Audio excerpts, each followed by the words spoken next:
Big boss പോയത് എനിക്ക് actually ഒരു ഡൗൺഫാൾ ആയിട്ടാണ് എനിക്ക് തോന്നുന്നത്. എന്താടാ പിന്നെ അല്ല എന്തെങ്ങനെയൊക്കെ പറയണേ? കാരണം ബിഗ് ബോസിൽ പോയില്ലായിരുന്നു ഞാനൊരു ഇന്ത്യ മൊത്തം അല്ലെങ്കിൽ ഏഷ്യ മൊത്തം ഫേമസ് ആയേനെ എന്റെ ആ ഒരു യങ് ഏജിൽ. ആഗ്രഹമൊക്കെ നല്ലതാ, പക്ഷെ ഇതൊക്കെ നടക്കുമോ? ഇപ്പൊ അത്ര ആയില്ല, കേരളത്തിൽ മാത്രമേ ആയുള്ളൂ. അങ്ങനെയാണ് ഞാൻ ചിന്തിക്കുന്നത്. എന്റെ ജാതകത്തിൽ രാജയോഗം ഉണ്ടറിയാ. ജോലി വാഗ്ദാനം ചെയ്ത് ഡിജിറ്റൽ പണത്തട്ടിപ്പ് നടത്തിയ ബിഗ് ബോസ് താരം ബ്ലസ്ലിയെ കോഴിക്കോട് കോടതിയിൽ ഹാജരാക്കി. അപ്പോ സർവകാലവല്ലഭം തന്നെ. 121 കോടിയുടെ തട്ടിപ്പ് നടന്നു എന്നാണ് ഇതുവരെയും വ്യക്തമായിട്ടുള്ളത്.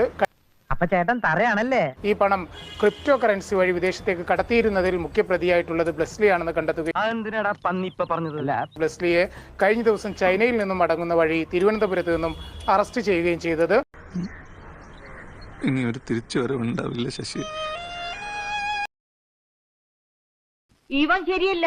ഇവന്റെ ഉണ്ടകണ്ണ് കണ്ടാലറിയാം കള്ള ലക്ഷണമുണ്ട്.